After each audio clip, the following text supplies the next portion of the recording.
I'm Lavonda. Welcome to Homeschoolific. Today we're going to talk about 8 reasons not to join a co-op. Reason number 1, you are part of a virtual school. And I know a lot of people probably won't agree with me on this one. But I've done virtual school, Lavonda's done virtual school. I've seen families do virtual schools and join a co-op, and it's painful to watch. It is. Because it's exhausting. Your days are so long already. Because you don't get to control as much of what you want to accomplish that day. You're on someone else's curriculum and timeline, and it's a lot. You have lack of control. That lack of control just makes it more workload. It does. It makes it an exhausting time. Don't do it to your kids. Or yourself. Yes. Reason number 2 to not join a co-op would be because you're really heavily involved in extracurricular activity. I don't mean you, I mean your child. If your child is very involved in extracurricular activities, you will find that often sports can get in the way of co-ops or get in the way with schoolwork. And so if you put a co-op on top of that, it may be overwhelming for your child. Yes. Now, especially that's one kid. Imagine multiple children that do all those things. You don't have to have your plate so full that you don't know what to do but to sleep when you get home. Right. There's a time for rest. You need rest. Your children need rest. There's no need to make the day completely overflowing. Your children know that you love them. Let that be known. And keep going. Yeah. And for each person that'll look different. We do have a child with sports, and we do also have co-ops. We're able to make it work in our home. But I don't think we would do it if we had multiple children in sports. It would probably be a bit overwhelming, especially the high school kids, because they start at 1 to 1:30. Our co-ops don't end at 2:30. Now, your co-op in your area may end and start at different times. So you kind of got to play with that. Yeah. Reason number 3 to not join a co-op. Your child has a compromised immune system. Much like the reasons why you might have pulled your child out of school or out of like a daycare or something like that, you're still going to surround your kids around a lot of people during co-ops, and they're going to get sick. If your child has a compromised immune system, it's probably not in your best interest to join a co-op. Yes, I completely understand the reason why you would not do those things, because when we put our youngest or our middle child in school for a semester, and he was not used to all the germs, and he was sick constantly. Now we pulled him out, and that was different. We were already a part of our homeschool group and co-op and stuff like that because our youngest was still doing it. But if you have a child that's not ready to be introduced to many people, especially if they already have an illness, please find a couple families that you can get together with and let that be your circle. Let that be your circle. And keeping in mind that just like in Lavonda's story, you guys were able to handle, your son was able to handle being around the 80 to 100 kids, because co-ops do run much, much smaller than a public school in general. However, for some families, that still may be too much. It might be, yeah. So depends. You know your family best. Do what's best for you all. Reason to not join a co-op, number 4. Your values don't match with the co-ops in your area. We like to say that you should find a co-op and a homeschool group that matches with your values. But you may join a co-op and they teach things that you don't agree with. For example, you may be a religious person and your co-op is teaching evolution and things that will go against your core values. On the other side, you may not be a religious person and you're in a co-op that's teaching religious worldviews. So this may be a contradiction to what you're teaching your child at home, and it would not behoove you to continue in a co-op that's like that. Yeah.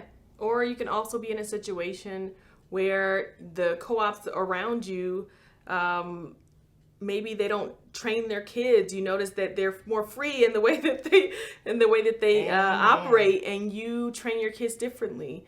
They need to match your core values, and so we don't want to expose our children to things that we're not in agreement with. I love that point, because it can be behavioral too. Yeah. Homeschooling styles. Yes. Yes, absolutely. Yes. Number 5 is the location is where you live has no co-ops, or you're too far out. I'm not going to tell you to go an hour and join that co-op. Your kids need it. I would personally not drive 2 hours round trip to get my kids to a co-op. Create something of your own. Sometimes the location is just not gonna work, and that's okay. Yeah, because a co-op is usually a weekly commitment. Yes. It's one thing when you're doing special events and maybe you need to drive an hour or two away. And if driving an hour away is your thing, by all means do it. Yeah. But you may find that it gets daunting after 4 or 6 weeks. We did it, well, you didn't live here in Las Vegas, but I lived in Las Vegas and I drove to Henderson, which was a 30 to 45 minute drive. And we did that for 2 years. And the drive there wasn't bad, but the drive home, which was a 45 minute to an hour home drive, it was daunting. It was tough. Yeah, through traffic. Through traffic with angry kids. Right. And by now they're hungry. Yes. Even though they just had lunch, they are hungry again. And I have snacks in the car. Right. Number 6 is the cost. If the cost is too much and it doesn't fit within the budget that you set for your homeschool, by the way, we've got a homeschool course about budgeting that Diana did, and you need to go and check it out. It'll be out soon. Look at homeschoolific.com. Shameless plug. Anyway. That's shameless. That's why you're here. Right. If it doesn't fit within that budget, then don't stress yourself. You don't want to make it hard on your family or your husband. You don't want your husband to be upset that you've gone over the budget that you've established for your home in your homeschool. I've known some co-ops that are $500, and I know co-op that is $35 or $50. Mm-hmm. It depends on what your budget is. The most important part is to stay on budget. And each co-op, like LaVonda said, comes at different prices.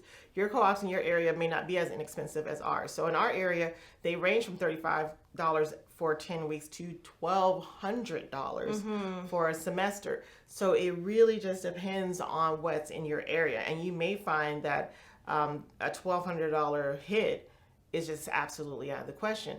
And unfortunately for some homes, $35 would also be out of the question. So you got to kind of play with your budget, as LaVonda was saying, but you also got to see what's in your area. Right. And you know what we say, if you can't find one, make create one. Yeah. Number 7, heavy workload. If the reason not to do a co-op is your child homeschooling and working as a high schooler, to add a co-op into that maybe what pushes them over the edge. like forever. Work all day, no play, no breaks. That's exhausting. The last thing you want to do is to make it so that your child is just overstimulated, whether it's a teenager or because they can be overstimulated, or a younger child. Maybe they're in virtual school and their workload's heavy. Mm-hmm. But a heavy workload between school and work makes a big difference in your day. I worked and I went to school, like to a brick and mortar school. And I remember there was not much other things I could do. I couldn't even play sports, and I was playing sports before that. So I know that that can be taxing. I absolutely agree. And so you have to remember that different curriculums will also require a different type of workload. Some of them are very rigorous, and you just wouldn't be able to fit a co-op in there. And as LaVonda said, I have a high schooler. I've had multiple high schoolers, but I've had high schoolers that have worked and been in school. There was no way that I could include a co-op for them at that time. So you kind of have to play with the schedule as well. And as much as you don't want them to miss on this fun, amazing opportunity, you've got to be realistic. Number 8 reason for you not to do a co-op is because you have transportation issues. Whether you're a one-car family and you can't actually maneuver a way to get the vehicle during that time, or you live in a place where you don't necessarily need cars and so you have no way to get there, it's okay. That would be one of the reasons why I would not co-op. Yeah, so transportation can be a thing for some people in certain areas. And like LaVonda said, some areas has great public transportation. Here is not one of those places. You're not one of those states. No, we are not.